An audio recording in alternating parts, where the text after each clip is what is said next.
The frozen wind that swept across the fields of Winterfell tasted of iron and memory.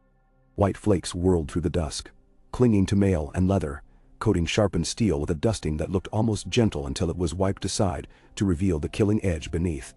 Torches guttered in their iron stands, painting long, shivering shadows over the churned snow and mud.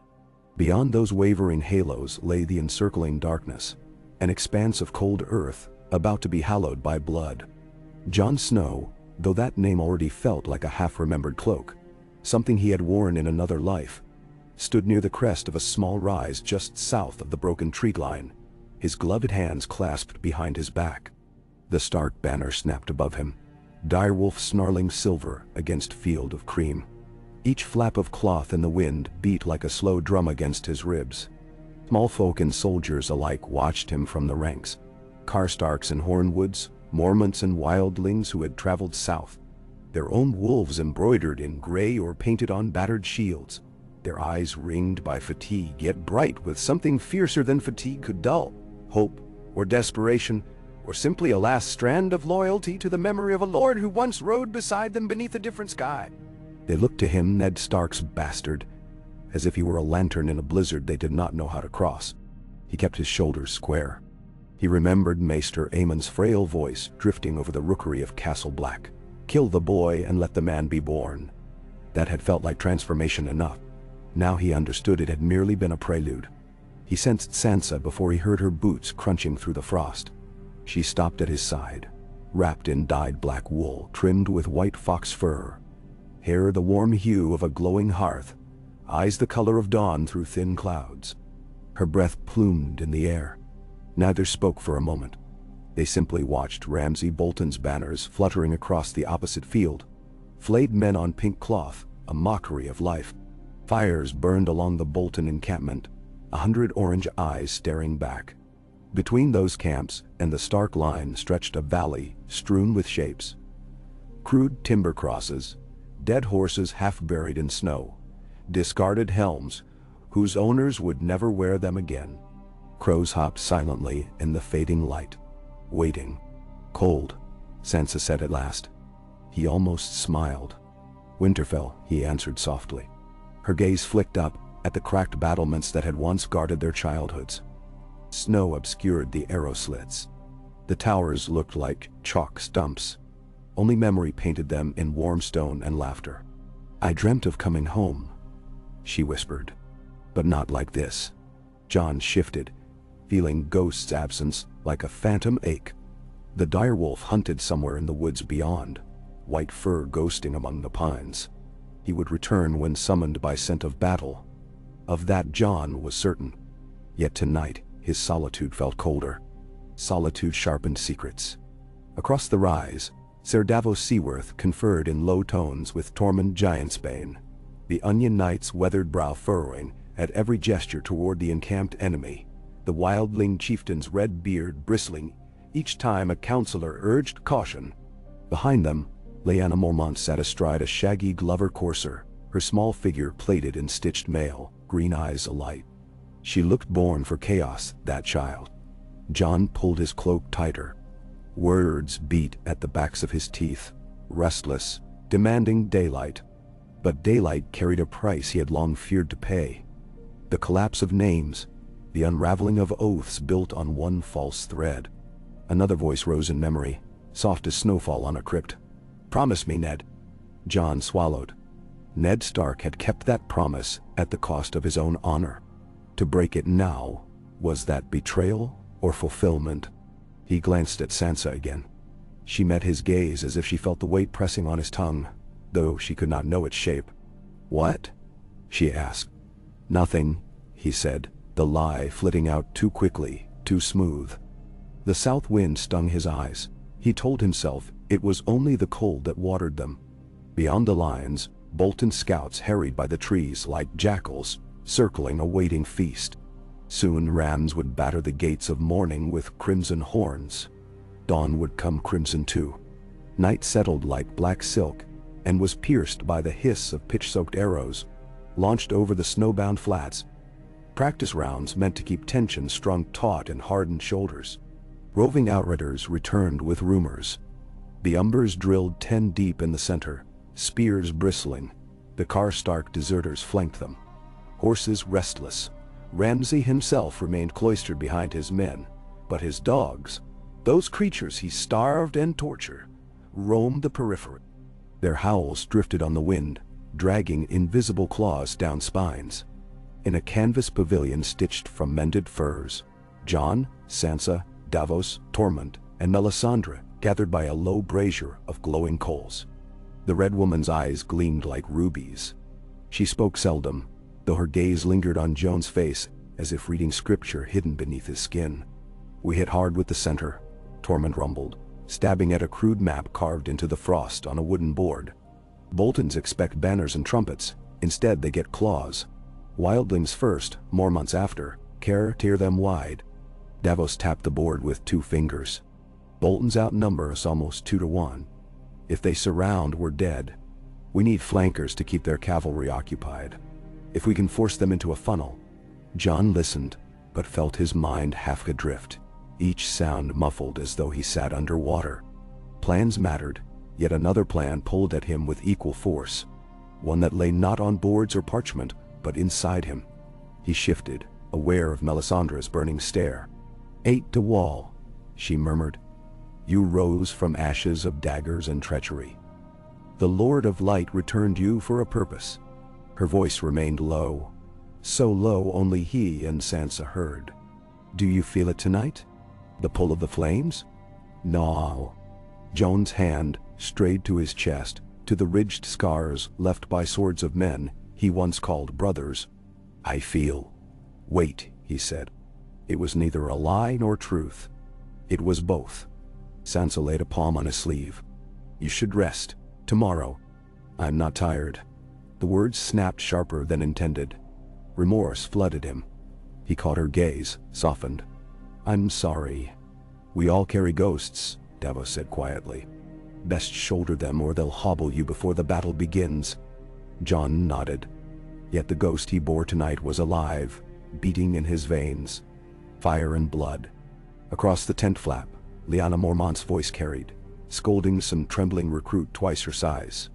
Where the girl found such tireless conviction, Jon could not imagine. But he drew strength merely from the sound. A child, yet a bear in spirit. He turned to Melisandre. "You said the Lord of Light returned me for a purpose. Do you know what it is?" "I see hints only," she replied. "Images in the flames. Wings of shadow. Lances of snow turned to steam. A wolf bathed in dragonfire but not consumed. You walk a bridge between names. Jon Snow. Do you know its shape?" "Nuns away." He met her ruby eyes and said nothing. The sky just before dawn was gray as old ash. A hush fell over the camp as men woke and donned mail with quiet dread. Prayers muttered, blades kissed, breath plumed thick as smoke. Sansa brought Jon a slice of fresh-baked bread and a cup of watered ale, yet the taste turned to chalk in his mouth. He ate because to refuse would worry her. When horns finally split the morning, the sound rolled across the valley like thunder, across frozen sea. The Stark line surged forward, banners whipping. Jon mounted his dappled destrier, longclaw strapped across his back, furling cloak rippling behind. Ghost bounded from the woods then, white form streaking toward him like a shard of living moonlight. The direwolf halted at the horse's flank, muzzle flecked with frost. Jon leaned and pressed his brow to Ghost's broad skull. A low whine, a promise exchanged. With a rein jerk he turned the horse to face the ranks. Men stared up at him, waiting for words. He thought of Ned Stark standing on battlements of Moat Cailin, voice unraised yet carrying to every ear. He thought of Robb, another brother lost to betrayal, raising his sword upon a hill and shouting, "The North remembers!" He could almost feel their hands at his shoulders, urging, cautioning. Jon drew a breath so deep the cold stabbed his lungs. The truth hammered within his chest, louder than horns. When he spoke, he raised his sword high, letting the dawn flash along Valyrian steel. "Brothers," his voice rang. "Sisters." He swept Longclaw to encompass wildlings, Karstarks, Mormonts, free folk and kneelers alike. We stand upon the bones of our fathers, on fields grown thick with sorrows we've carried too long. Today we take back what was stolen, our home, our honor, our dead. Ghosts howl, slice the air, white plume of breath following. Jon steadied his mount. But hear me now. I fight not as a bastard born of shame. My father was not the man who raised me, though in heart he will always be. My mother was not some tavern girl whispered about in corridor. He felt their confusion ripple, eyes narrowing, brows knitting. Her name was Lyanna Stark. A hush fell so absolute he could hear snowflakes land upon steel. Sansa stared at him, lips parted. Davos shifted, a prayer freezing in his throat. Jon forced his voice steady. My real father was Rhaegar Targaryen. Consternation exploded in murmurs. But Jon cut through with the blade of truth. At birth I was given a name, and stripped of it for my safety. That name has slept too long. He raised Longclaw once more. Aegon Targaryen, sixth of his name. Yet I am child of North as much as dragon's blood. I claim this field not for crowns or thrones, but for the living men and women who suffer beneath a Bolton's flaying knife. His eyes burned. If you will follow me, know this. I will bleed beside you. I will stand or fall as one of you, not above. But the banner I carry now is truth. Fire and ice both. Silence persisted, a heartbeat. Two. Then Lyanna Mormont's young voice rang clear. House Mormont follows no tyrant. But we follow Jon Snow. And we will follow Aegon Targaryen, so long as he remembers he was brother of the Night's Watch and lord of nothing first. Nay. Laughter, ragged, turned to cheers. Tormund thrust his axe to the sky. Aegon then crow, he boomed. Let's see dragon's blood on this battlefield. Davos' face was somber, but the Onion Knight gave a single grave nod. The men's cheers built into a roar that rolled like thunder toward the Bolton lines. Winds carried it, and with it, a shift of something older than wind. The weight of long-held lies cracking apart, revealing smoldering embers beneath. Across the valley, Ramsay Bolton rode forward on a lean, coal-black mare. He reined in, studying the uproar with puzzled disdain. Jon glimpsed pale eyes flickering like candle flames behind a thin mask of amusement. Ramsay gestured to his bannerman, as if to ask what commotion stirred the curs across the way. His men shrugged. Jon felt a smile ghost across his own lips, no longer the embarrassed curl of a bastard unsure of laughter, but a chill certainty. The game had changed, and Ramsay did not yet grasp the new board. Aegon, turned in the saddle. The hoarfrost gleamed upon his pauldrons. Form ranks, he commanded. Archers to the flanks, shields to the fore. Cavalry hold until the signal. His voice carried farther now, as if wind lifted it. Or perhaps men leaned closer, ears hungrier. Either way, orders snapped into place like spears along a shield wall. The Stark line shifted, reformed, breathed in unison. Sansa approached, face pale. She spoke under the thunder of preparation. Why now? Because lies breed fear, he answered. And fear is Ramsay's weapon. I will not fight him with lies still in my heart. She searched his eyes. Will the North follow a Targaryen? A North that never knelt to dragons but fights beside wildlings and free folk today? They follow truth. He paused. And if they will not, then I will still fight. She touched his gloved hand. Brother, cousin, whatever you are, win. Another note sounded across the valley, the deep, brassy moan of Bolton horns calling infantry forward. Umbers marched, red banners bleeding against sky. Ramsay's cavalry spread like black water along the flanks, hounds straining. Aegon Jon rode to the front, White Wolf pacing beside. Snow kicked up by hooves drifted through the air, glowing in dawn's thin light. Torment, Jon said. The big man rode up.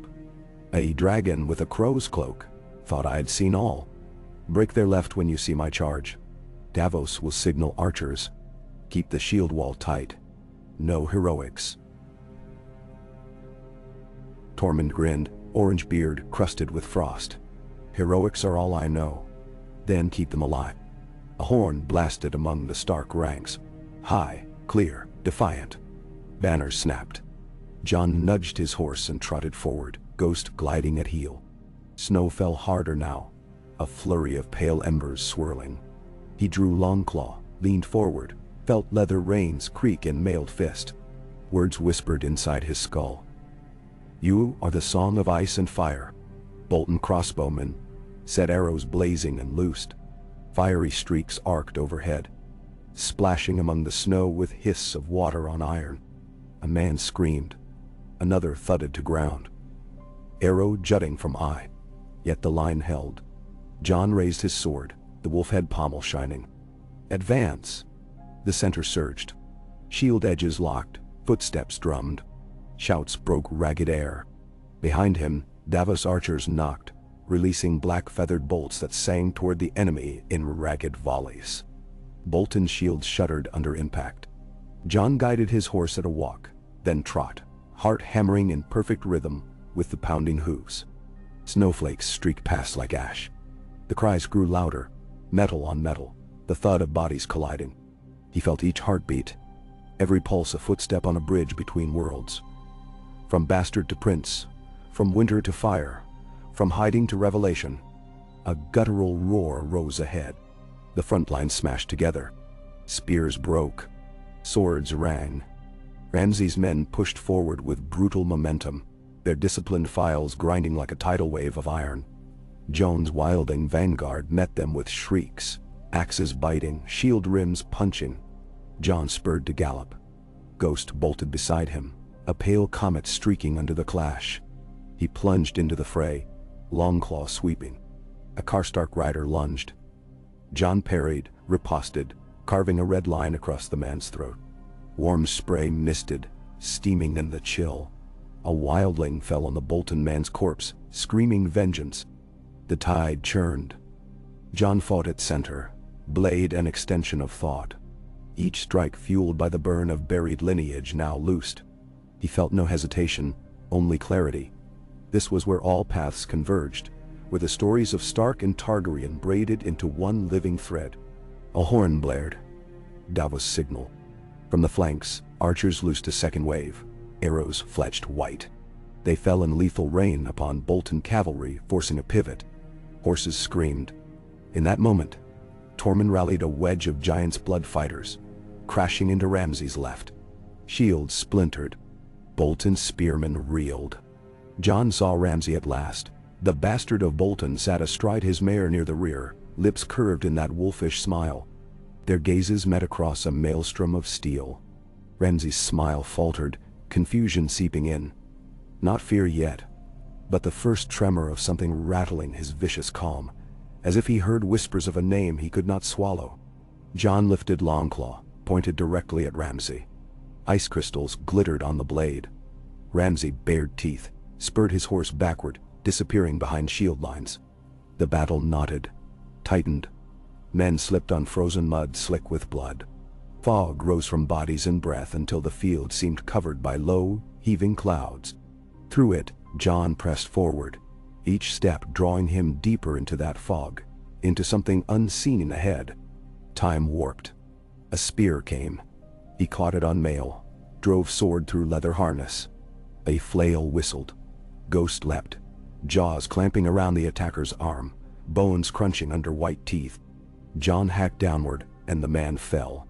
Wild cheers erupted as Morag the giant swept a tree trunk club in a wide arc, punting 3 Bolton pikemen into the air like dolls. Dusting snow flurried around the giant's feet.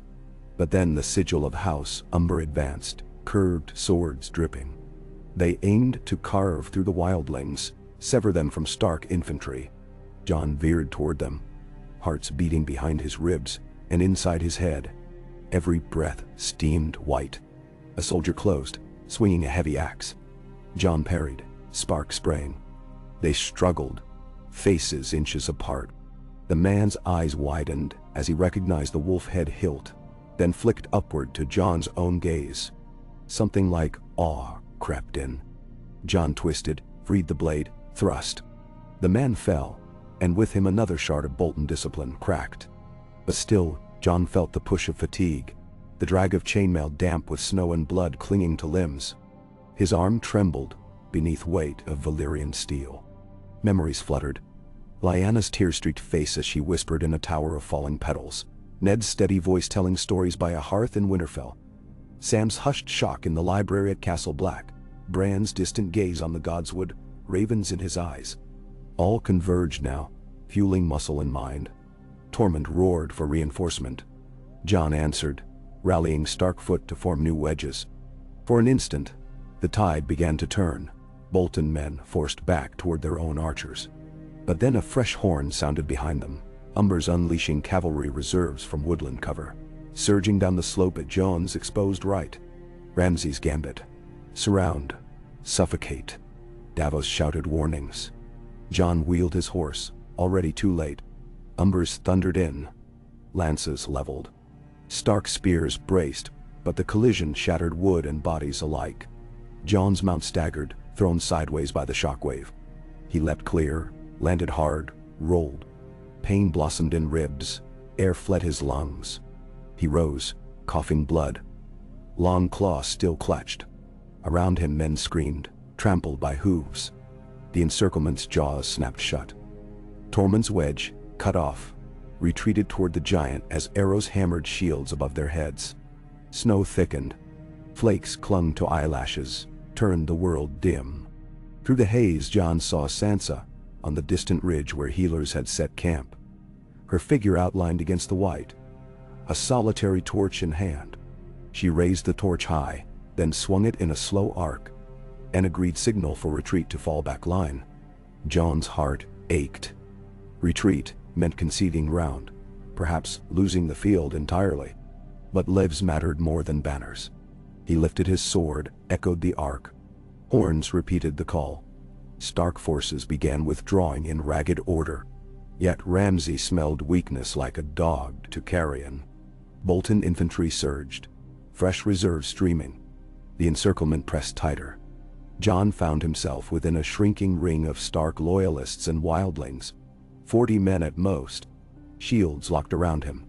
Ghost paced the inner rim, teeth bared, snarling. Arrows rained.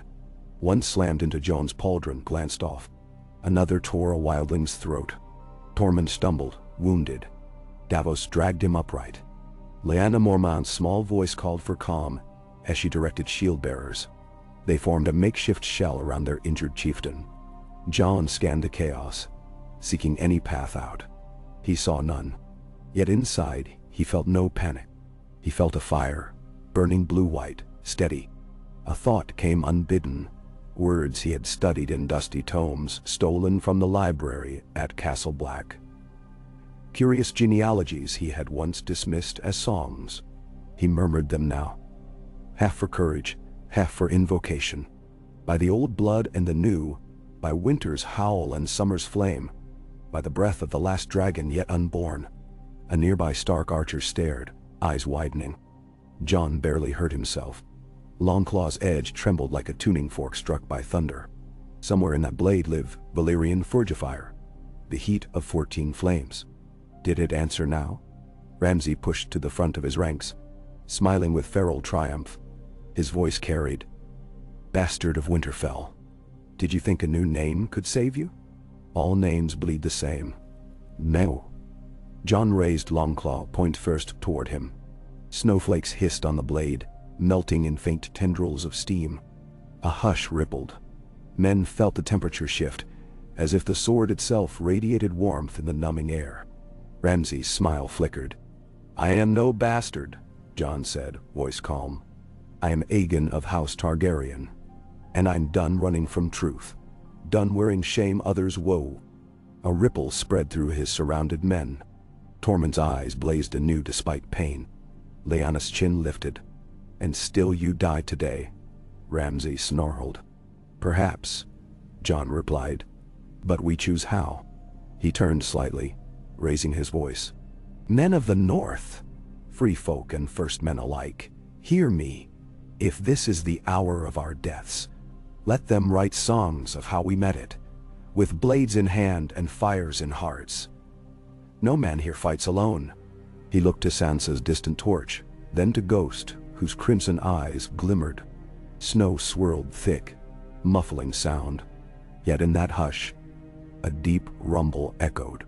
Faint at first, then swelling like thunder rolling beneath the earth. Ramsay glanced about, confusion etching his pale features. The rumble grew into a roar. Over the ridge behind stark lines, a black shape burst through snowfall. Impossibly large, wings beating gales, eyes like twin furnaces. Fire wreathed its jaws. Jon stared, disbelief and awe crashing. Dragon? No, regal. Scales greenish bronze. The dragon Bran had seen in visions streaking northward weeks earlier. Wildlings screamed in wonder. Bolton ranks broke in sudden terror as the beast's shadow engulfed them, wings spanning half the sky. Jon felt heat wash over him, melted flakes trailing steam around his hair. The dragon circled once, then loosed a pillar of emerald fire across the Bolton flanks. Horses panicked. Men ignited, torches of flesh stumbling through snow that turned instantly to black mud. Ramsay's composure shattered. He wheeled his mare, shouting frantic orders. Jon's forces erupted in renewed fury. The encirclement buckled. Swords clanked as cries of Stark mingled with sudden chants of Targaryen. Ghost howled, charging through the rent. Jon followed, leading a breakout toward their main lines. Flames raged behind them, turning dawn into false sunset. The dragon swooped low again, teeth glistening. Bolton archers fired, but their arrows bounced harmless from armored scales. Jon sprinted across churned snow, longclaw flashing. He cut down a fleeing pikeman, leapt over a fallen shield. His men surged at his heels. Through smoke he glimpsed Rhaegal landing amid dead pines, wings collapsing, tail lashing. The ground quaked. He did not question fortune, he seized it. At a shout, Stark cavalry rallied for countercharge, sweeping around retreating Bolton troops. Ramsay's left crumpled like wet parchment. Within the maelstrom, Jon located Davos, dragged the older knight into quick conference. Fresh lines reformed. They would press advantage before Bolton regrouped. But first, Jon turned toward the dragon, heart hammering.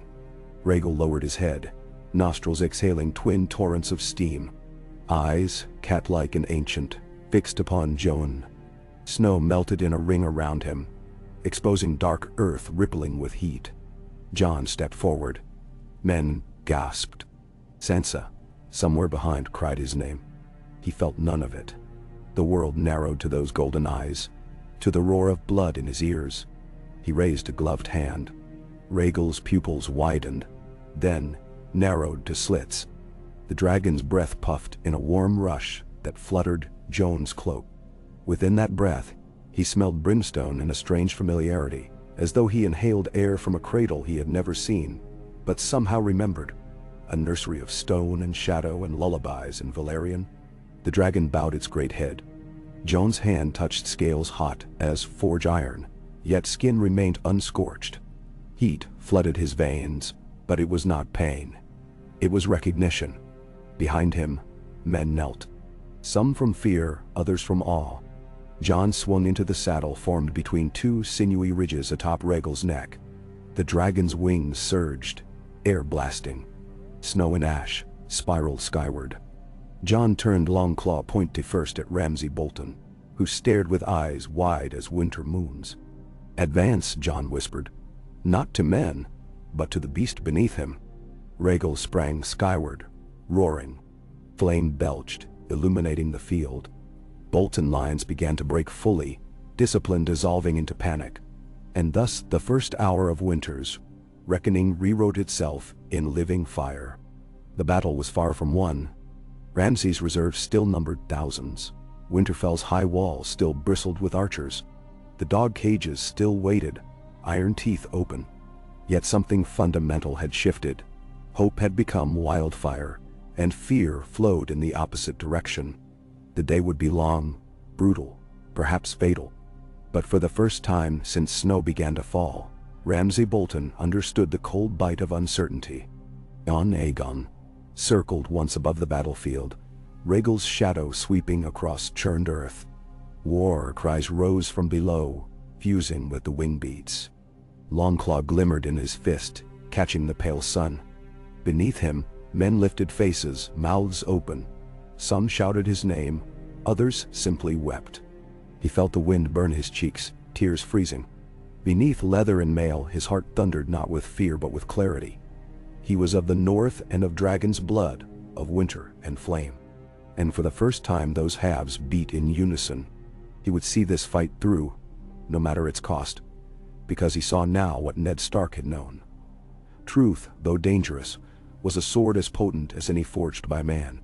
He glanced down and saw Ghost racing the shadow of Rhaegal's wings.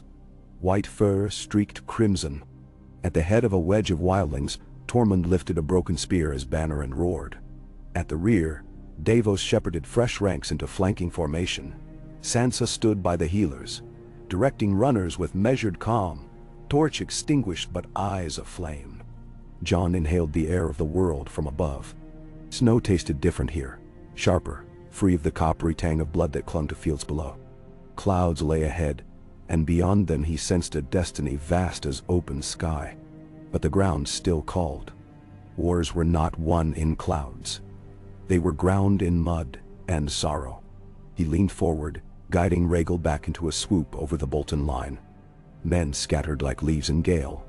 Jon spotted Ramsay again, spurring his mare toward the gate of Winterfell, guards closing about him. Fear glimmered finally in the flayer's eyes. Jon allowed himself one small, grim smile.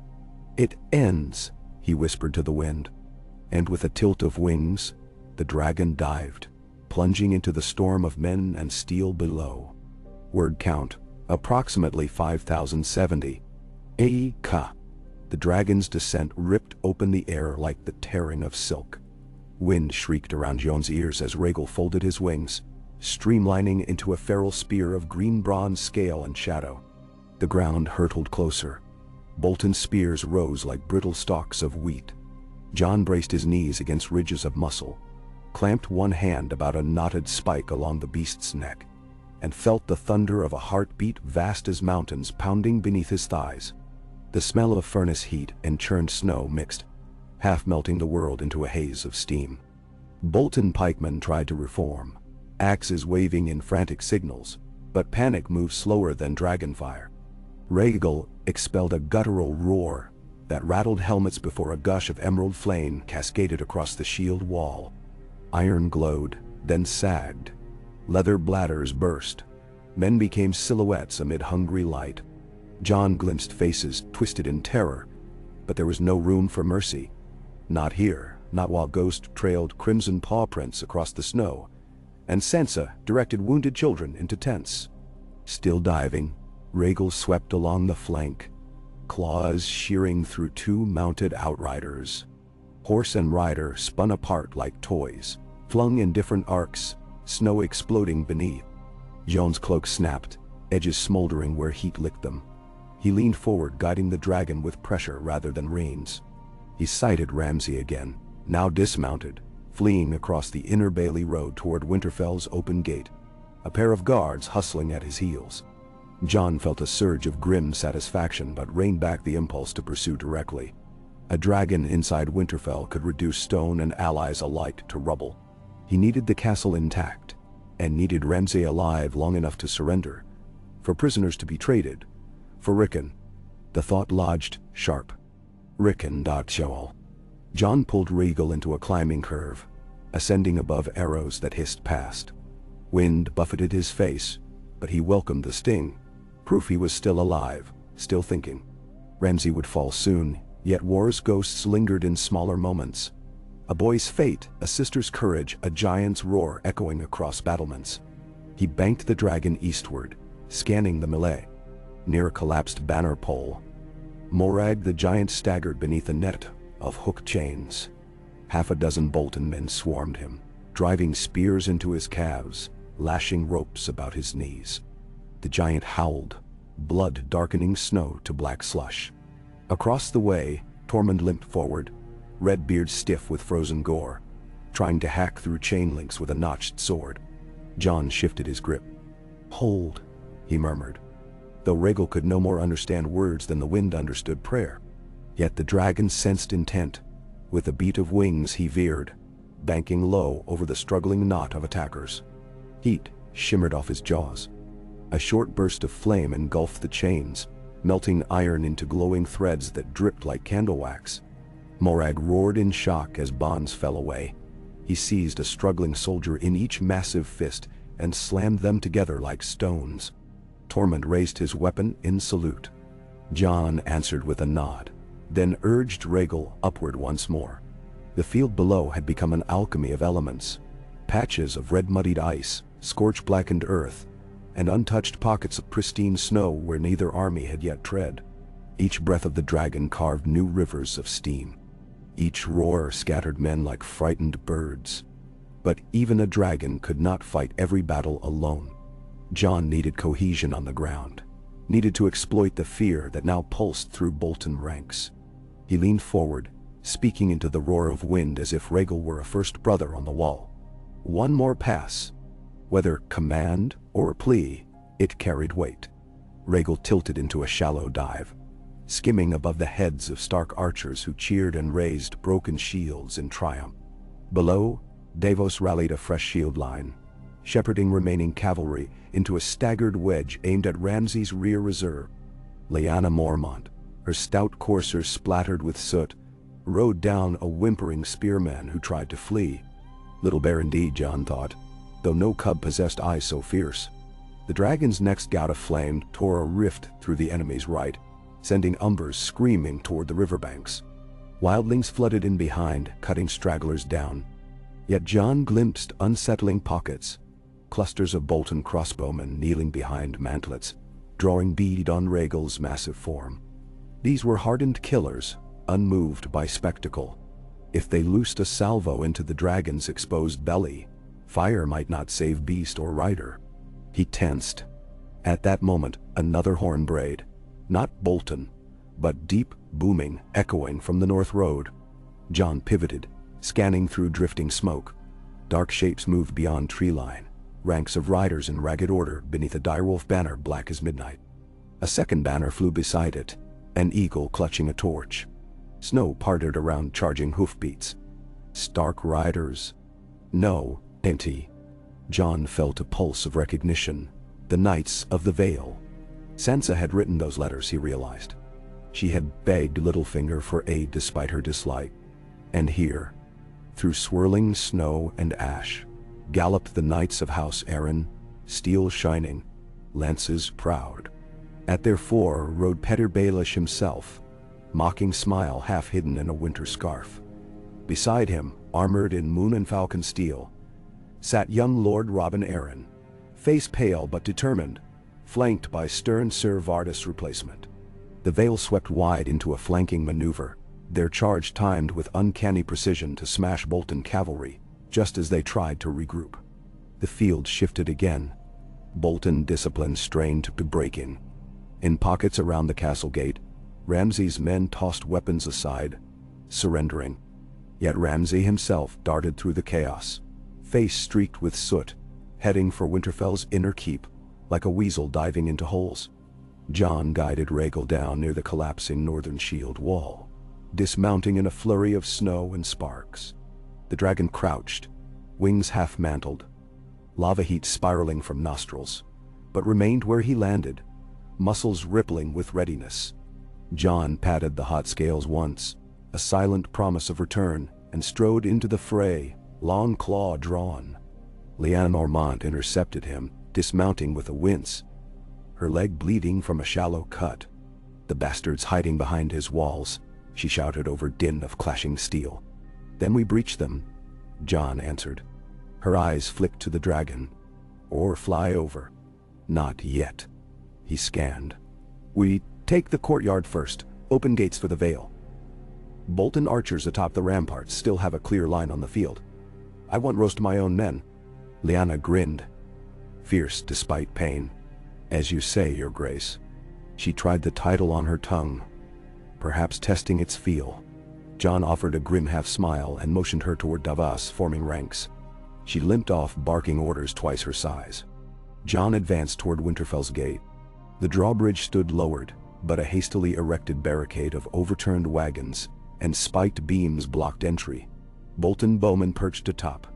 Fletchings gleamed. Jon raised his shield just as arrows rattled against it, some striking the ground around his boots with whip-crack snaps.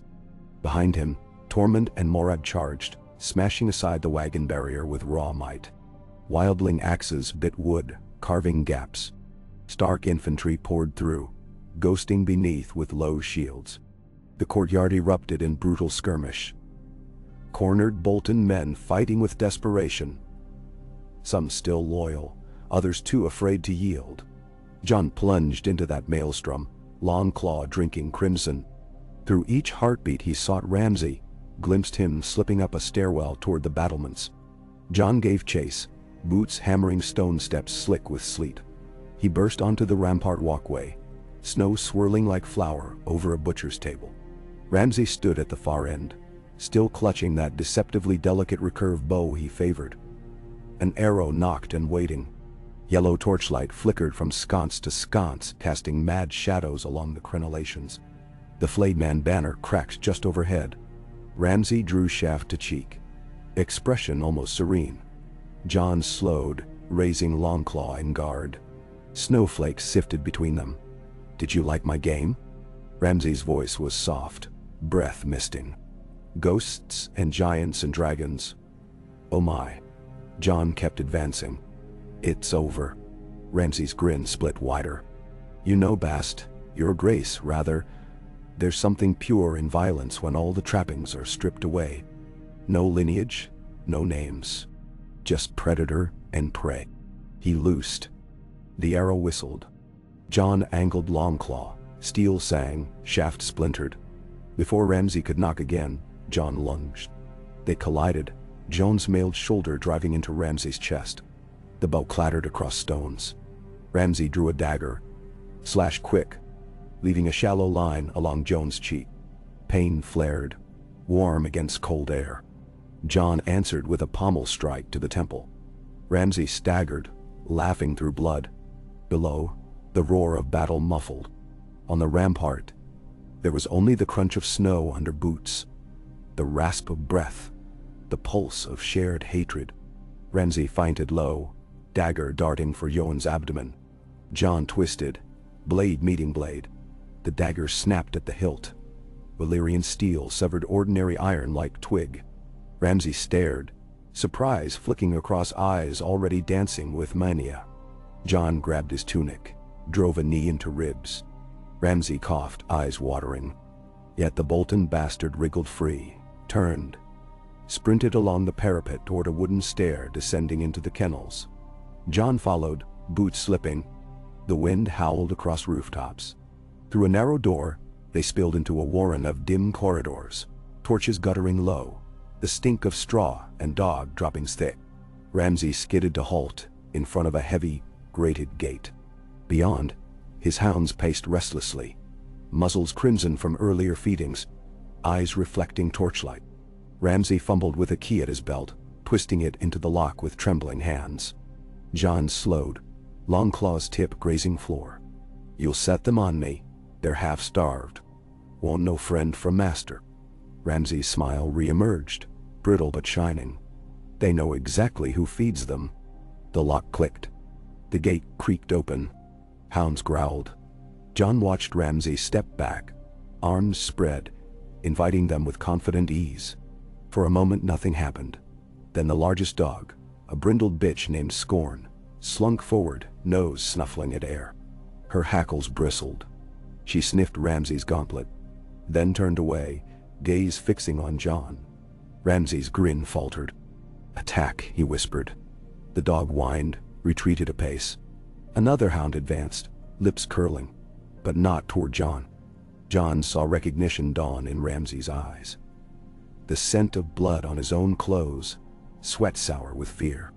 Jon sheathed Longclaw slowly. "Your beasts know hunger," he said, "and they know weakness." Ramsay backed against a post. "No. Heel. Heel." Panic shredded his voice. The dogs encircled him, growls rising. Jon stepped back, heart pounding with grim satisfaction and pity entwined. He turned away as first jaws closed on flesh. Ramsay screamed once, high and sharp, quickly swallowed by snarls and tearing. Jon forced himself toward the courtyard, throat tight. Even justice tasted bitter when delivered by beasts, but no blade of Jon's could carve a punishment more fitting for Ramsay Bolton. Exiting the kennel, he found the battle in ebb. Vale Knights now held the main yard, blue and white cloaks fluttering. Wildlings cheered from atop the inner wall, tossing away flayed men banners to replace them with deerwolves and falcons. The gates stood wide, welcoming late-arriving cavalry whose hooves splashed through melted snow. Davos coordinated triage near the Great Hall, torchlight glinting off his bald pate. Voice hoarse from hours of shouting, but determined. Jon's bones felt heavy as quarried stone. He spotted Sansa on the steps to the keep's solar, flanked by Brienne of Tarth wielding Oathkeeper. Brienne's expression measured, Sansa's eyes locked onto Jon's approaching figure, scanning for wounds, then relief lightened her face. He climbed toward her, breathing steam. Blood streaked his cheek. She touched the cut with a careful thumb. "Does it hurt?" "Yes," he said, though pain felt remote. "Ramsay is dead." She closed her eyes. When she opened them again, there were tears. How? His own hounds. A shiver ran through her, but she lifted her chin. Good. They stood in silent accord while snow fell softer now, as if storm itself had grown weary of violence. Behind them, Rhaegal perched atop the collapsed wagon barrier, tail curling, wings mantled protectively. Bolton prisoners knelt in rows, stripped of arms. Vale men began stacking corpses for pyres. Jon glanced across broken battlements. The sky beyond had shifted from iron gray to a bruised lavender, hinting at midday sun behind cloud cover. He had lost track of hours. The battle's violence compressed time into a single molten thread. But there was more yet to bind. The wounded, the dead, accords with Littlefinger, the North's reaction to a dragon-riding Targaryen. He took Sansa's hand. "We need the Crowning men searching for Rickon's trail in the confusion." He wasn't on the battlements. Her grip tightened. "We will find him." Brienne cleared her throat. "Forgive, my lord, your grace." She adjusted awkwardly. "Lord Baelish requests audience." Jon's shoulders tensed. "I'll speak to him." Sansa bid Brienne. "Lead on." They followed down a stone corridor, into a side chamber, hastily converted for parley. Fires burned low in braziers. The air smelled of damp wool and pine resin. Littlefinger stood by a window slit, snowflakes drifting around his sable-lined cloak, expression unreadable. Robin Arryn perched on a chair, shyly munching honeyed bread. "Your Grace." Littlefinger inclined his head, lips curling in faint amusement, as though he savored each syllable. "Or should I say Your Majesty, King in the North and, dare I believe, rightful heir to the Iron Throne." His eyes glittered. Jon remained standing, flanked by Sansa and Davos. "Titles matter less than oaths." "You answered Sansa's call. The North thanks you. Our knights arrived at crucial moment, yes." Littlefinger's smile sharpened. "One might ponder how soon gratitude may solidify into—" Davos slammed fist on table. "Men are still dying outside, Baelish. Keep your games." Littlefinger raised palms placatingly. "My games saved your hides, smuggler." Jon intervened. "The Vale's support will be remembered. But Winterfell bleeds. Let us secure the castle and succor the wounded. Talk of rewards waits until the living are seen to." Littlefinger's gaze flicked to Sansa Dewine. "As my lady commands." But his expression said nothing was forgotten. Afternoon bled into evening. Pyres built beyond the walls crackled, sparks whirling into darkening sky. Snow ceased, leaving a hush broken only by a crackle of flame and low voices reciting half-remembered prayers. Inside the shattered great hall, Jon convened a council. Surviving northern lords, Vale captains, wildling chieftains. They huddled around trestle tables while oil lamps flickered overhead. Dormant, bandaged, sipped sour cider. Lyanna Mormont sat upon stacked crates to gain height. Davos yachted casualty counts in charcoal. Brienne stood sentinel by Sansa's side. Littlefinger lounged in half-shadow, eyes noting alliances. Robin Arryn looked lost, nibbling a second pastry. Jon addressed them, voice rough but steady. Ramsay is dead, the Boltons routed. Winterfell stands reclaimed. Yet we face tasks greater than any single battle. To heal the North, to shelter our people through winter, to join houses once divided. He drew breath. And to prepare for threats beyond politics. The Night King marches. Some shifted uneasily. Lord Serwyn muttered, "Dragons and dead men in one breath." The world turns strange indeed. Tormund barked a laugh. "Stranger every day. Best hold on." Jon continued, "I ride a dragon now, yes. But that power must serve more than my family. It must shield the living." He locked eyes with each lord. "My mother was Lyanna Stark. The North's blood runs in my veins. I will not forsake it." Damtio. Lyanna Mormont rose. House Mormont knew Ned Stark's honor, and we see it reflected in Aegon Targaryen's actions today. We will follow him, as king in the North. She glanced about, daring challenge. Others murmured. Gakar Stark, heir, trembling still from battle, spoke. "We marched under Bolton, after we thought Robb Stark lost. Today we fought our kin. Shame stains us, but give us a chance to wash it clean. House Karstark stands with you, your grace." One by one lords voiced dissent. Vale Knights watched, curious.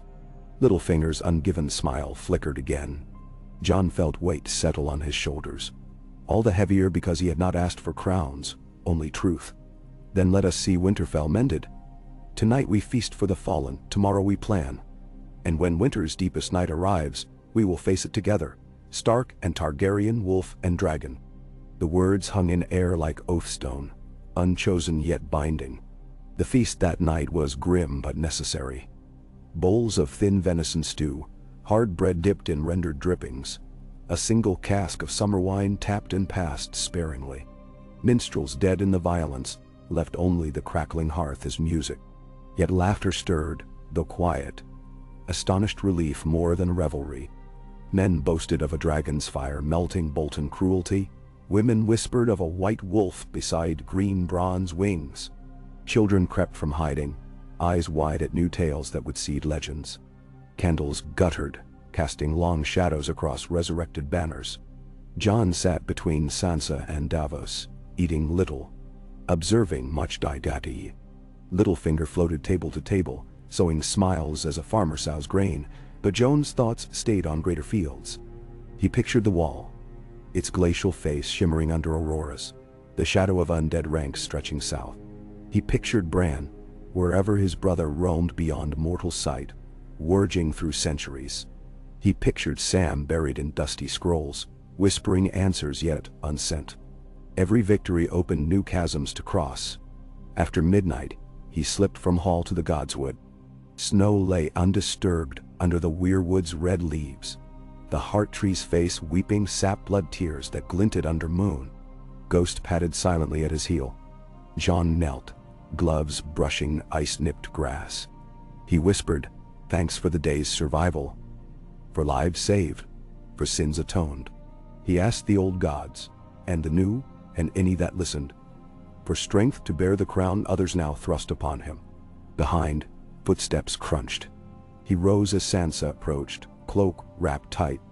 Ghost retreated into shadows. "Couldn't sleep," she said. "Nor I." She gazed at the heart tree. "Father used to bring us here. He'd kneel just so and listen as if the face whispered back. I asked once what he heard. He smiled, said the tree only reminded him of who he was." Jon felt tears freeze at lashes. "I hope I can remember the same." Sansa took his hand. "You spoke truth today and men followed. That's who you are. But dragons inspire awe. Fear can masquerade as loyalty. Perhaps." She squeezed his fingers. "Prove you deserve better." He nodded, eyes reflecting moon through red leaves. Resolve settled like new forged steel, cooling in his marrow. Days turned in slow labor. Snowstorms battered Winterfell but did not halt reconstruction. Rhaegal roosted in a cleared courtyard, munching charred carcasses of fallen horses, eyes watching with ancient ambivalence.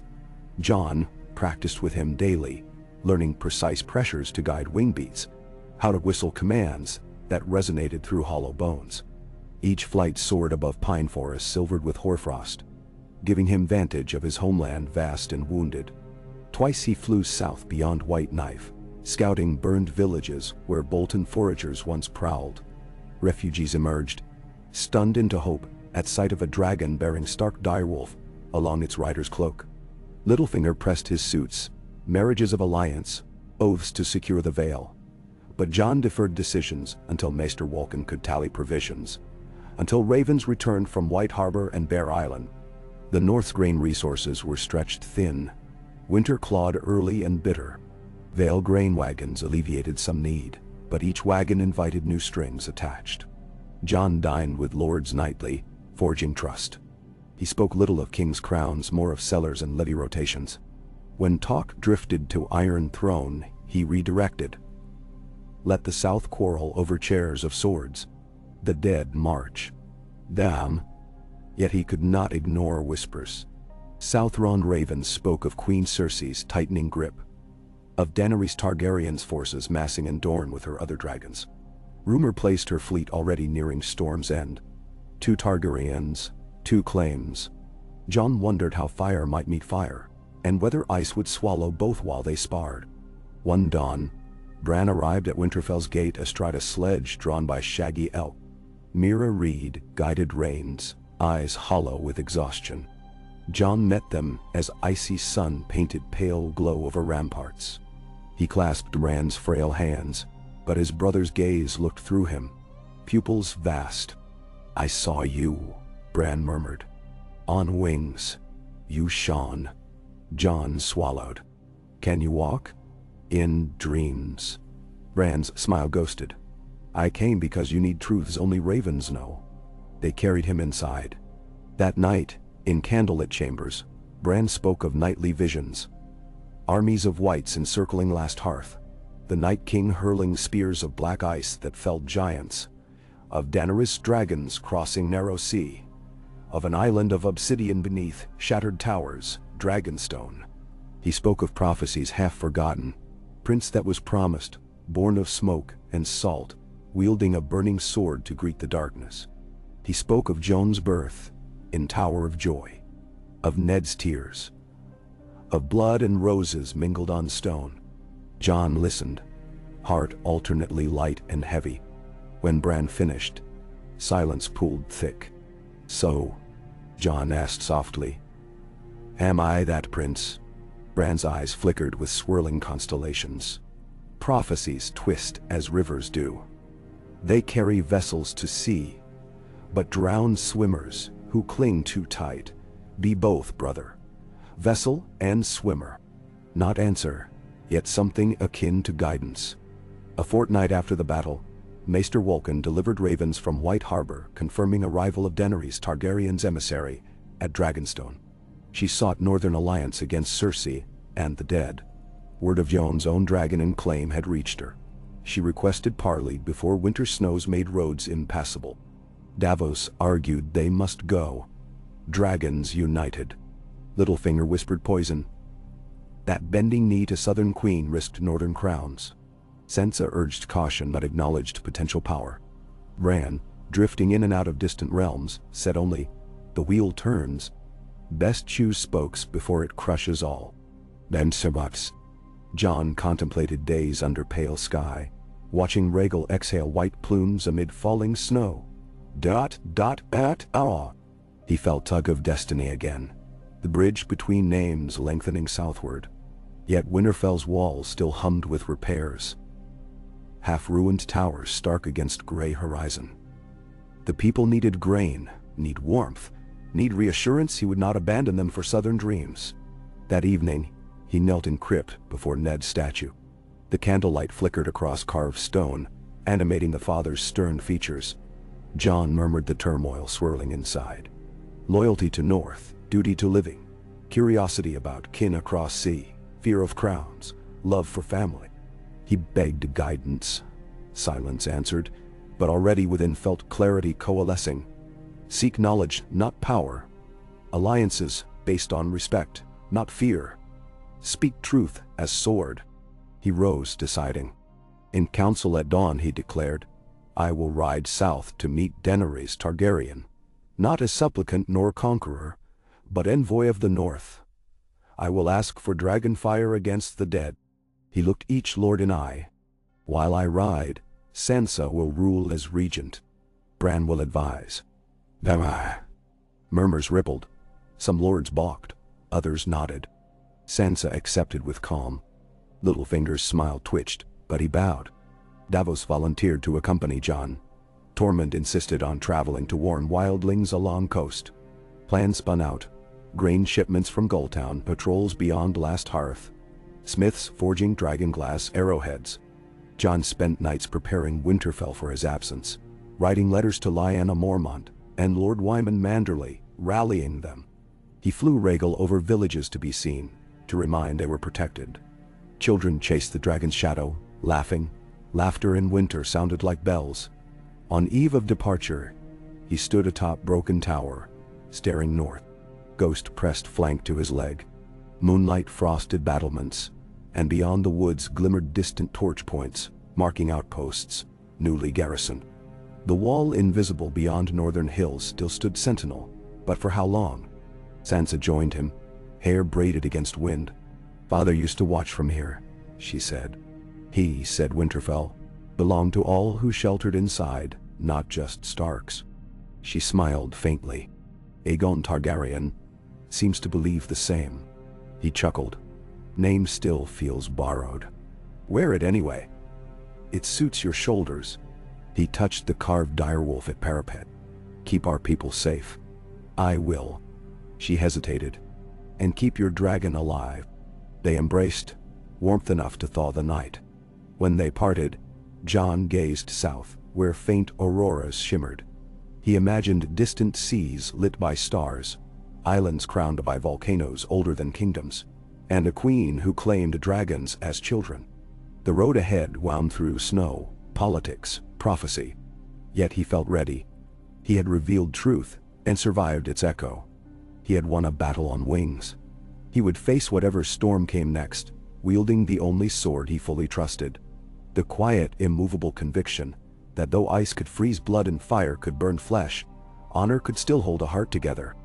At dawn's first blush, Rhaegal launched skyward with thunder of wings. Beneath, Winterfell's banners unfurled in the gale. Direwolf stitched beside Dragon's three-headed sigil, flapping together in cold, clean wind. Snow still clung to the battlements of Winterfell. The morning Jon rode out, though the sky hung clear, yawning blue, streaked with feathery clouds. Rhaegal's wings cast great sweeping shadows across the yard as Jon tightened the buckles on his gambeson and accepted a fresh cloak from Sansa. She fussed with the clasp. A simple direwolf wrought in beaten iron, then placed her gloved palm against his chest, feeling the steady drum of his heart. No words would unknot the worry behind her eyes. She gave a single sharp nod instead, and Jon answered with a faint, grateful smile. Davos mounted the rangy gelding he favored for long marches. Tormund swung astride a shag-maned northern pony behind two other wildlings chosen for the journey. And a half-dozen Stark outriders gathered in the archway, shields painted with fresh white wolves over green field. Bran watched from the Godswood Gate, Mira Reed at his side.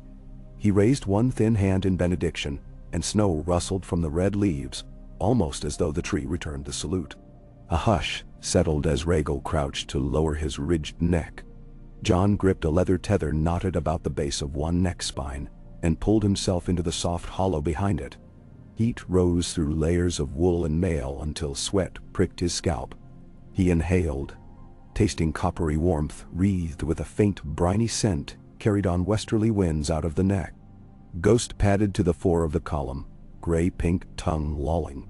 Jon clicked his tongue twice, and with an earthquake shiver of muscle Rhaegal surged upward. Snow exploded beneath taloned feet. Wing beats drummed the air. The courtyard shrank like a child's toy, banners fluttering far below, until the winter roof of the world tilted beneath them, and they were off, south toward the King's Road ribboning white through pine and dead heather. 5 heartbeats later, Davos and the others began their ride. They could not match a dragon's speed, yet Jon had no intention of leaving them far behind. He banked Rhaegal in broad, lazy arcs that skimmed the treetops, scouting the way, marking any glint of steel or telltale smoke spirals that might signal ambush. The wind knifed tears from his eyes, yet exhilaration burned hotter than cold could numb. Never had the north seemed so vast.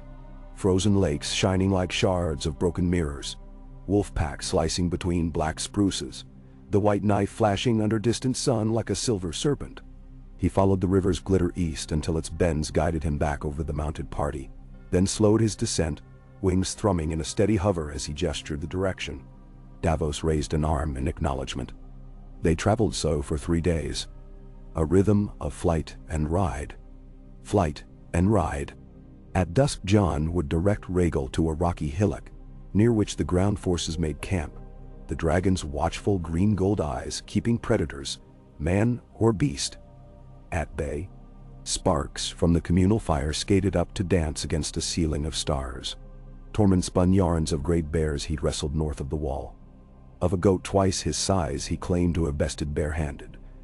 The Stark soldiers laughed, though one lad watched the dark wetlands with haunted gaze.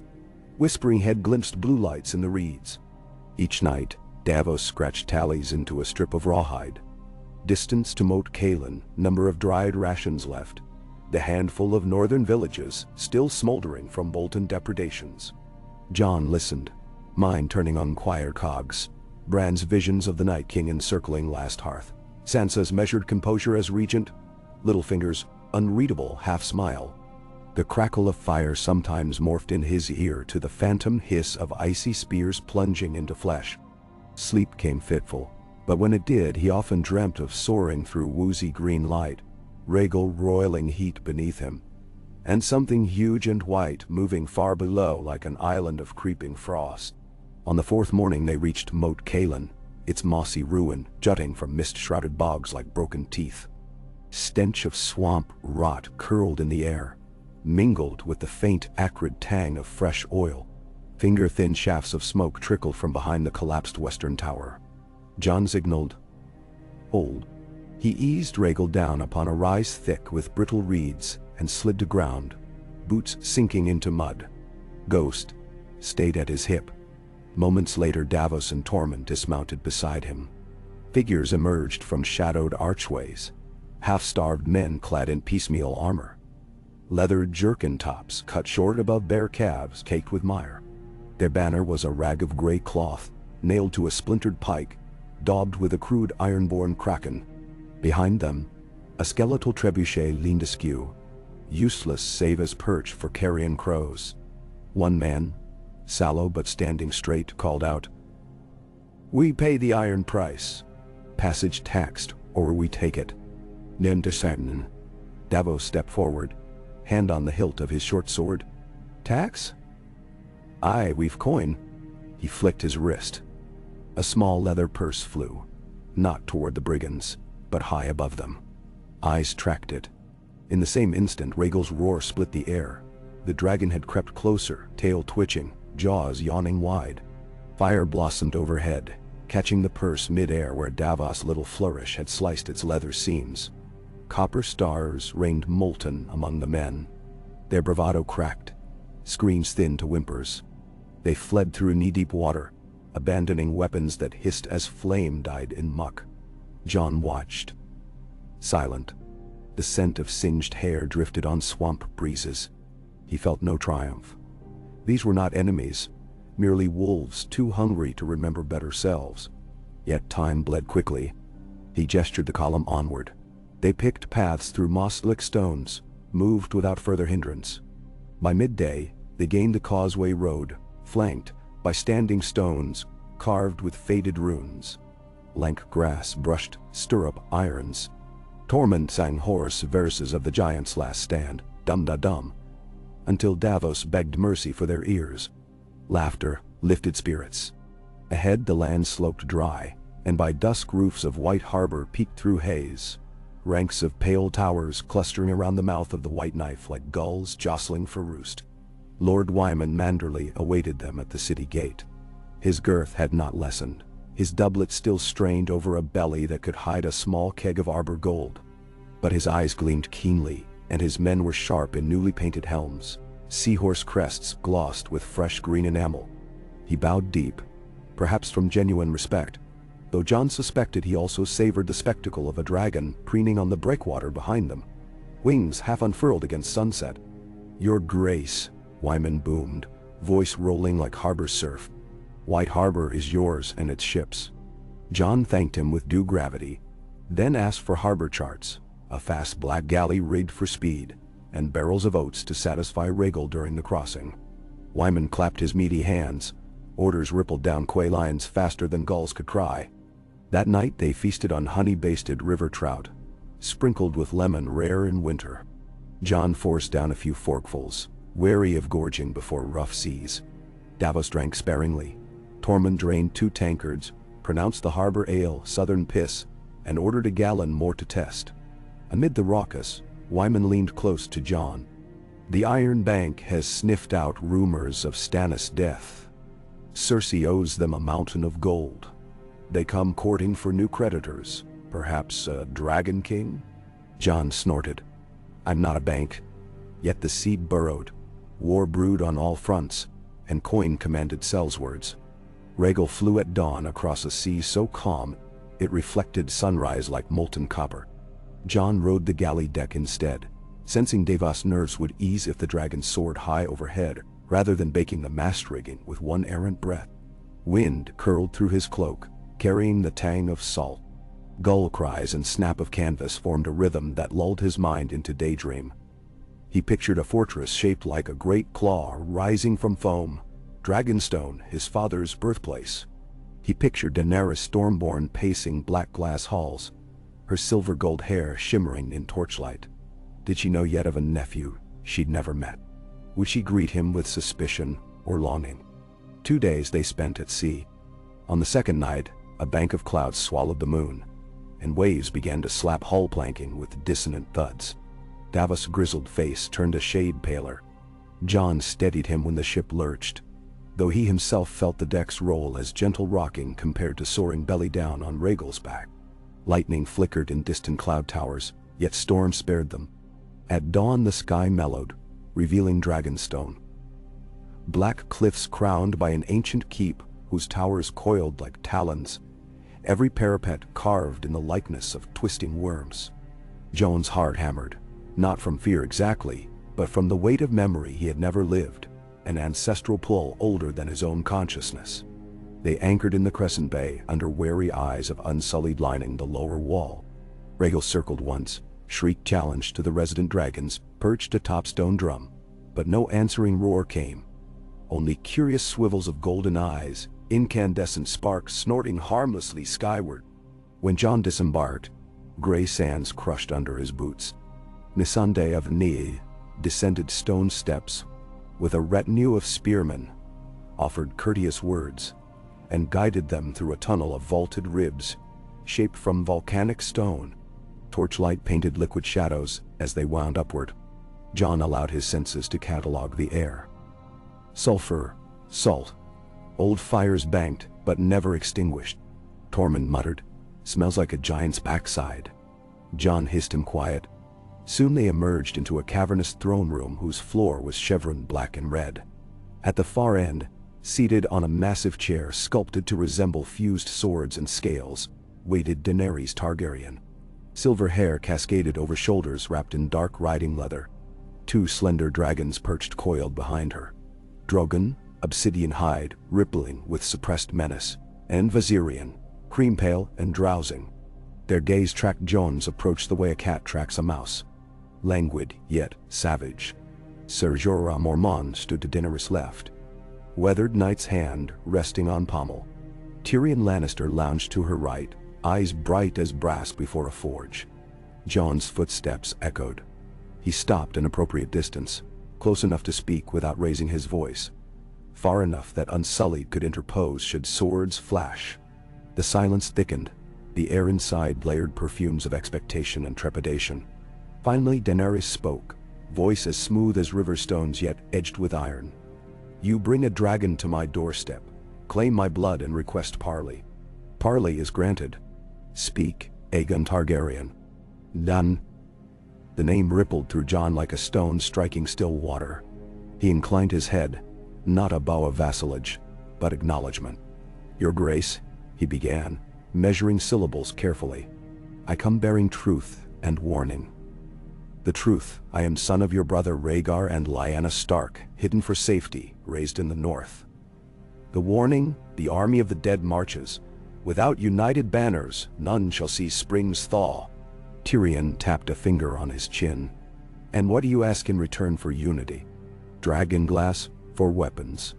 Alliance, forged in mutual survival. Nothing more, yet." Daenerys' lilac eyes searched his. "An alliance is not built on yet. I have sought the Iron Throne my entire life. If you are truly Rhaegar's son, your claim precedes mine. Will you contest it?" Jon held her gaze. "Thrones matter less than beating the Night King. The living cannot afford divided crowns." She leaned back, studying him. "Words fit for a maester, but I would hear them from the heart. Tell me of snow and darkness." "No." So Jon spoke. Of the first dead man he saw rise at Castle Black, of Hardhome and the night sky streaked blue, of giant whites pounding at gates, of children crying into silence, broken only by cracking ice. He spoke until the hearth's flames dipped low, and even the dragons lay heads upon crossed claws, eyes half closed. When silence fell again, it vibrated with something new. Shared dread. Jorah cleared his throat. "I've seen death in many forms, Your Grace." "I believe him." Tyrion nodded slowly. Missandei whispered to Grey Worm. The stoic commander's expression did not change, but tension eased from his stance. Daenerys rose, steps measured. She descended the dais and halted a sword's length from Jon. Even at rest, she emanated quiet power, a candle with a furnace beneath. "You ask alliance," she said. "Alliance goes two ways. Swear the North will fight beside me when the Iron Throne is taken, and I will lend Dragonfire northward." Jon felt Davos' hesitation behind him like a drawn breath. He pictured Sansa at Winterfell, the heavy mantle of regency upon her small shoulders. He thought of lords who would balk at bending knee to another Targaryen. Yet he remembered too the river of dead glimpsed in Bran's visions, unstoppable. He nodded once. "When the dead have fallen, we will march with you." Daenerys offered her hand. He clasped it, palm warm. At that moment, above them, Drogon snapped his wings in a single thunderous beat, dislodging centuries of dust. Rhaegal answered from the bay with a roar that reverberated through every black glass pillar. The handshake held. Negotiations unfurled over 3 days. Tyrion and Davos hammered parchment, listing stipends and grain exchanges, shipping routes for obsidian ore, garrisons of Unsullied to escort convoys north. Jon sparred in the yard with Grey Worm, hovered Rhaegal near the battlements to acclimate him to Drogon's presence, and met Samwell Tarly, who arrived by exhausted Raven on the second day, cheeks flushed with excitement and fear. Sam carried fragments of hardened scroll cases, found in Dragonstone's library. Ancient Valyrian ledgers, detailing mines of dragonglass, deep under the mountain. At Jon's request, Daenerys granted leave for miners to begin immediate extraction. On the fourth dawn, ravens arrived from Winterfell. Jon broke the seal with trembling fingers. Sansa's script flowed steady. "Last hearth has fallen. Bran foresaw it too late. All within are dead or fled. The Night King heads south, raising each corpse. We fortify the Dreadfort and Barrowton, but they will not hold without aid. Come quickly. Bring fire." Jon's stomach hollowed. He reread the words twice. The room seemed colder, though braziers glowed. Davos cursed softly. Across the table, Tyrion exhaled a whistle. Daenerys rose from the carved chair, studying Jon. "Then the war of the living begins sooner than planned." She turned, whistled sharply. Drogon's head crashed through the open archway, eyes whirling crimson. "Preparation is done," she declared. "We fly at once." Her commanders flinched. "Your Grace," Jorah ventured. "Our forces are not yet embarked. Ships trail behind dragons," she said. "Fire travels faster." Jon felt admiration ignite, decisiveness born of storms. He nodded. "I'll summon Rhaegal." Davos protested he'd accompany by ship, but Jon gripped his shoulder. "You'll shepherd the miners north? Dragon glass for arrows, for blades." Davos acquiesced, jaw set firm. An hour later, the courtyard thrummed with wing beats. Rhaegal perched beside Drogon, the larger dragon's neck snaking to sniff his sibling. They bumped muzzles, exhaled smoke. Jon mounted. Daenerys swung astride Drogon's ridged backbone. Sunlight glinted along her braids. Wind flared her black cloak like a banner of unfurling night. They launched as twin comets of bronze and obsidian, soaring to cloudless blue. Below, ocean smashed white against Dragonstow's flanks. Tyrion watched them diminish to streaks, remembering perhaps another generation's dream of flights across summer skies. The flight north compressed miles to heartbeats. Air above clouds snapped bitter as forged tongs left in snow. Ice crystals clung to eyelashes. Yet for Jon, the knowledge he was racing death itself lent wings he did not possess. They roared over White Harbor in a hush of awe, peasants pointing from quays, sailors falling to knees, and swept inland following the King's Road's pale ribbon carved through whitened woods. By dusk the silhouettes of Dreadfort's towers rose, but below them smoldered only blackened ruins. Snow drifted in through holes gaped in charred walls. Jon banked Rhaegal lower. A silent sea of corpses lay crusted by fresh powder.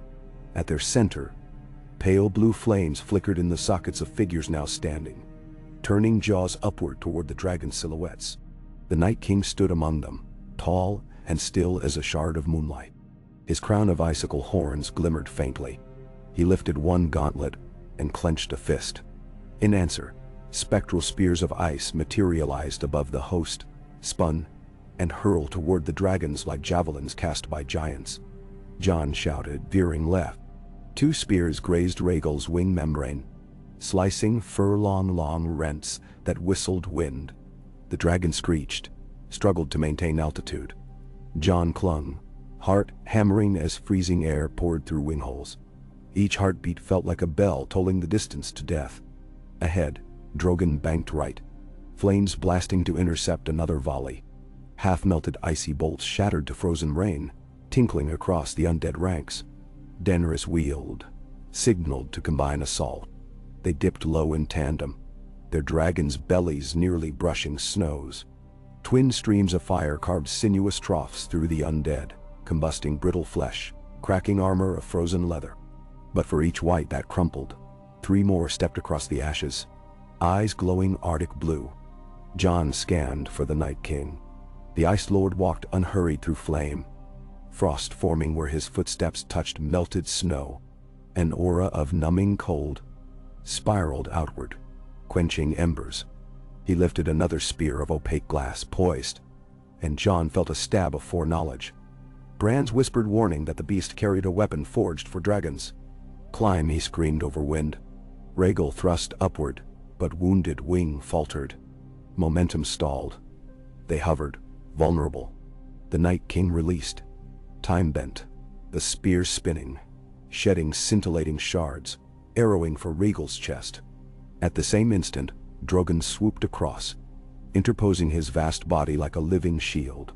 The spear smashed against obsidian scales with a sound like glaciers cracking. Shards sprayed. Drogon roared, not from pain but fury, banked again, and gilded the undead in searing torrent. Jon exhaled. Daenerys waved reassurance. Yet Rhaegal's damage hampered high flight. Jon guided him into a glide toward the partially intact ramparts of Barrowton, 3 leagues west, trusting stone to refuge dragon while wounds mended. Daenerys followed close. Together they landed upon the wide curtain wall, talons scraping slate. The garrison within Barrowton stood awestruck. Soldiers under Lord Dustin's banner, who had expected only foot reinforcements, suddenly gifted dragons and their riders. Jon swung down, boots hitting frost-crusted stone, and dashed for the gate tower. Daenerys dismounted likewise, Drogon mantling his wings atop a crumbled turret. Snow flurried around her hair. Inside the war room, Jon met Sansa's hawk feather quill still scribbling positions onto a parchment map pinned to a trestle.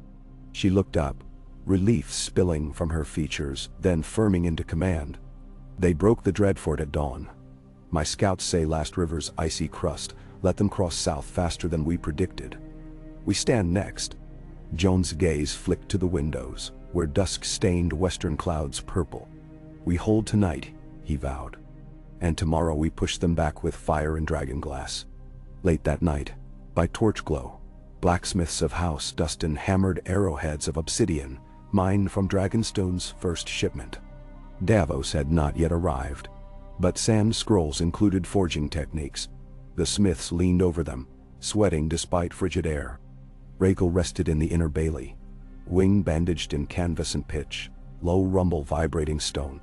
Drogon curled outside the wall, guarding. Jon walked the ramparts, exchanging words of courage with ragged men. Daenerys paced beside him, studying arrow slits. "We need trenches filled with oil," she ordered. "Line outer fields with spikes smeared in resin. When they press, we light everything." Jon nodded, dispatching runners. They paused near a sagging banner of House Dustin. Snow drifted between them, soft as down. Jon drew a shaky breath. "Drogon saved me. He owes you." Rhaegal saved him at Dragonstone once, when a storm collapsed his roosting ledge. A small smile. Dragons remember. He considered that.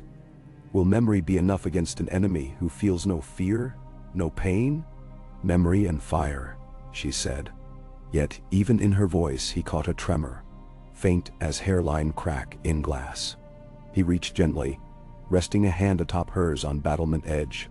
"Fear fuels caution," he murmured. "We'll use it wisely." Night deepened.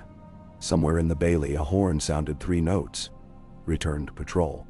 Jon turned, glimpsing Ghost escorting 4 riders through outer gate. One lifted a sack from saddle. Within lay a severed head crusted in hoarfrost, eyes glowing. They doused it with lantern oil, set flame. It screamed before collapsing into hissing black sludge. Men crossed themselves. The firelight flickered like memories of smaller, safer hearths. Hours bled. Snow thickened. Lanterns guttered, then extinguished to conserve oil. Jon stood sentinel atop the Lord's Tower, hood drawn. He felt the hush before dawn. Not silence, but tension, a bowstring drawn back. He thought of Bran somewhere in Winterfell's broken library, eyes rolled white, ravens circling blizzard skies. He thought of Sam hunched over inkpots, scribbling incantations older than the wall. He thought of Littlefinger, perhaps weighing coins in secret chambers, measuring profit of apocalypse. And he thought of Ned and Lyanna, faces blurred by a lifetime of absence. He whispered to the ghosts, "Watch us now. Fire and ice ride together. This is your legacy too." At first light horns shattered the hush. From the northern tree line, a wall of pallid figures emerged. Thousands, tens of thousands, naked to waist, skin marble blue, wielding makeshift weapons of rusted iron or frozen bone. They shuffled yet moved with singular purpose, like waves formed of corpses. Enormous shapes lumbered behind. 2 dead giants, eyes blazing unnatural sapphire, dragging log clubs thick as watchtowers. And at the center rode the Night King upon a stallion formed of black ice, reins sparkling. Jon felt the collective breath of men around him stutter. He lifted his sword overhead, obsidian edges newly set along its fuller, blade gleaming red in first rays. "Loose!" he cried. Black shafted arrows hissed, each tipped with dragon glass. Where they struck, whites shattered, limbs exploding into crystal shards. Yet gaps closed as ranks behind pressed on. Daenerys mounted Drogon, wings whooshing hurricane gusts across rampart, scattering snow like ashes. Jon vaulted over battlements onto Rhaegal's saddle despite wound. The dragon grunted but answered.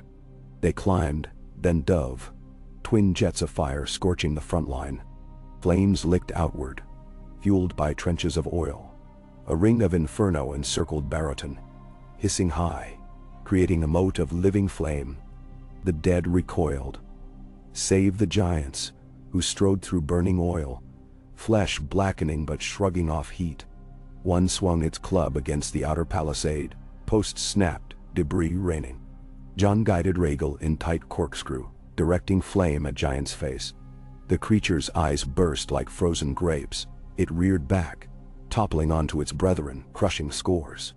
On the opposite flank, the second giant breached a gap, whites streaming in its wake. Jon shouted to archers. Lyanna Mormont, standing upon battlement only feet away, knocked a single obsidian-tipped arrow and loosed. It punctured the giant's forehead with a hollow thunk. For an instant nothing, and then fissures of blue light spiderwebbed through its skull. It collapsed, the crash shaking foundations. Cheer erupted but died as a bone-chilling whistle sliced the air. Another spear of pure ice flying, not at dragons this time, but at the wall section where archers clustered. Jon saw it too late, though he turned Rhaegal sharply as if wings might interpose. The spear hammered stone, exploding rampart into deadly shards. Men tumbled screaming. Lyanna vanished in dust. Jon's roar mingled with Rhaegal's. He circled, scanning for movement. Amid rubble, he spied a small limp form pinned beneath timber. He dove, landed hard enough to jolt knees, and clambered over wreckage. Lyanna's lips moved, blood at her temple. He heaved the beam aside, lifted her gently. Her eyes opened slits. "Is he dead?" she rasped. He forced a smile. "2 giants felled by the Lady of Bear Island. Word will spread." Her lips twitched. Breath rattled. He pressed his forehead to hers, whispered Bear's vows of the Old North. She exhaled, stilling. He closed tiny fierce eyes, set her upon a cloak, heart clanging hollow. Firestorm roared anew overhead. Drogon swept across the field, blasting path toward the Night King himself. Blue-white bats of ice rose around him, intercepting flame and swirls of freezing mist. Daenerys pressed, but frost thickened on Drogon's wings. He faltered. Jon scrambled back aboard Rhaegal, took flight, signaled Daenerys, "Diverge." They split, circling opposite directions, weaving intertwining ribbons of heat through the swirling blizzard conjured by the Night King's presence. On the ground, Stark and Vale infantry fought shoulder to shoulder, obsidian blades hacking whites to fragments. Wildlings hurled flasks of burning pitch. Still, the dead kept advancing, step after relentless step, bridging the fiery moat with their own bodies, piling corpses to smother flames. Jon knew a single tactic remained: cut the head. He spurred Rhaegal higher, then folded into steep dives straight at the Night King. Blue gaze met his, unblinking. The Ice Lord raised another spear. Jon gritted teeth. He would not swerve. At last instant he flung himself sideways off saddle, rolling along Rhaegal's spine. The dragon snapped his wings, twisting. The spear sailed beneath belly, blasting crater and snow. Rhaegal slammed claws forward, seizing the Night King's stallion mid-charge, hurling both rider and mount across the field. Ice shattered. Jon yanked himself upright, shouted triumph. But the Night King rose unscathed, brushing splinters of frost from pauldrons. He extended both arms. Cold dashed outward in a shockwave. A silent scream. Rhaegal shrieked, wings locking. The dragon crashed, sliding through churned snow, scattering men living and dead. Jon tumbled free, rolled to feet, Valyrian obsidian steel in hand. The Night King advanced, silent steps crunching. Frost spidered along blade edges as he neared. Jon's breath crystallized into immediate fog. He swung. The Night King parried barehanded. Steel rang against invisible barrier of ice magic. Jon struck again, again. Sparks flew. No cut landed. Lightning crackled overhead. Drogon diving. But before flame could reach, the Night King gestured. Curling tendrils of frost seized Drogon's muzzle, choking fire to steam. Daenerys clung to saddle, eyes wide. Desperation fueled Jon. He remembered Bran's words: be vessel and swimmer. Don't cling. In one fluid motion he feinted high, then slashed toward the Night King's right hand where ice conjured spear hafts. Steel kissed frost. A hairline fracture glimmered along palm. Surprise flickered in undead blue eyes. Jon pressed, hacking with savage rhythm. Cracks widened, spidered through arm. Shards tinkled away. The Night King recoiled a half step. At that instant, a horn bellowed from Barrow Hall's shattered tower. A column of riders burst from the inner gate. Manderly cavalry, freshly arrived, lances tipped with dragonglass bound in steel collars. Behind them galloped a smaller figure, Petyr Baelish, cloak snapped tight, yet expression determined. Atop the foremost charger sat Robin Arryn, spindly, eyes wide. They crashed into white flank, punching wedge that split the undead tide, giving Stark defenders room to breathe. Jon sensed shifting tides. He lunged once more, but the Night King retreated, frost swirling to mend, shattered limb. He raised it, and dead from both field and burning trenches began to rise anew. Groans rippled. Jon's heart sank. Above, Daenerys regained Drogon's fire, blasting the ground between armies into a molten moat. Jon shouted, sound lost in tumult. But she understood. She veered south, sweeping flame in broad crescent that corralled undead into a semicircle, penning them momentarily. Jon sprinted to Rhaegal's side. The dragon stirred, wing beats feeble yet eyes fierce. He mounted, coaxing with soft Valyrian phrases. Rhaegal lurched to all fours, favoring wounded limb. Jon scanned sky. Thick clouds building. Dusk gathering, though morning only hours passed. Sign of Night King's sorcery. There was no time left for cautious stratagems. He guided Rhaegal into shaky ascent, then downward into the flaming pen. Men on ramparts shouted warnings. Jon ignored them. He landed amid charred snow, directly before the Night King. Sword met frost again. Steel shrieked. Jon drove blow after blow, fury fueled by Lyanna Mormont's still body, by giants lying ruined, by every friend lost on the wall. The Night King countered with inhuman grace, each movement carving eddies of ice dust. They circled in inferno glow, while dragons wheeled overhead, flames painting shifting murals across swirling ash. Finally, Jon spotted opening. A crack still seamed the Night King's right wrist. He lunged low, drove Longclaw's obsidian in. Blade bit, black glass, igniting argent veins through ice flesh. The Night King hissed, not sound, but a ripple of unnatural silence. Jon twisted, wrenching upward. Fracture raced to shoulder, spider-webbed across chest. Light within the night, King's body flared blue-white, blinding. Then he shattered like brittle glass struck by hammer, shards dancing upward on convective heat. Silence fell. For a heartbeat, the whites froze mid-motion, puppets with strings cut. Then one by one they collapsed. Skulls splitting, bones scattering, blue lights extinguishing like candles in gale. The giants thundered to earth. The field grew eerily still save crackling of dying fires. Jon zagged, sword tip burying in snow. Rhaegal nosed him, breath hot. Overhead Drogon bellowed victory. On ramparts men cheered raggedly, some weeping. Daenerys landed beside him, slid from saddle, eyes shining with unshed tears of exhaustion and relief. They stared at that empty patch of snow where shards melted to puddles, where the greatest shadow on the world had stood moments before. She touched Jon's arm. It's done. For now, he breathed. The lieutenants may still roam, but the heart is gone. She looked to flaming horizon. Then, dawn begins. But as Jon followed her gaze, he saw only swirling gray where sun should rise. Strange, shifting storm clouds spiraling outward from the place the Night King fell. Within those clouds, faint shapes stirred.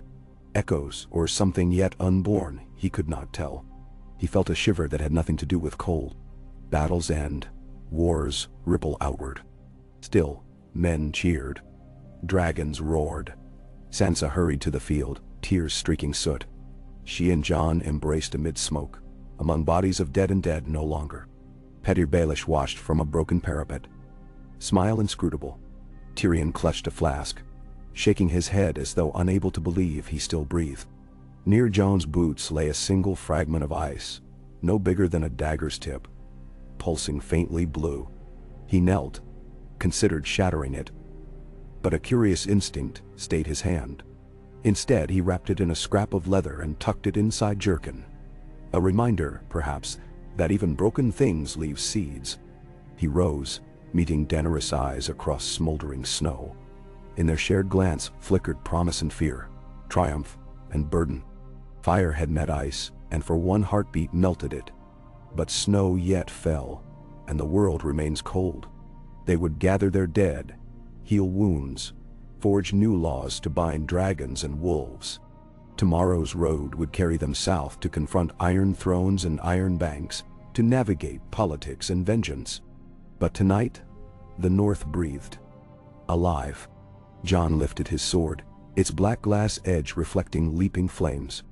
Around him, the hush of settling ash whispered through broken pines, across silent fields, over stone battlements battered yet standing. He listened to that whisper. A lullaby of stark wind and distant sea, weaving an ancient promise that winter's end, that from ice spring water flows, that risen suns follow darkest nights. And for the first time since he had stood atop the wall as nothing more than Ned Stark's bastard, Jon Snow, Aegon Targaryen, let himself believe the promise.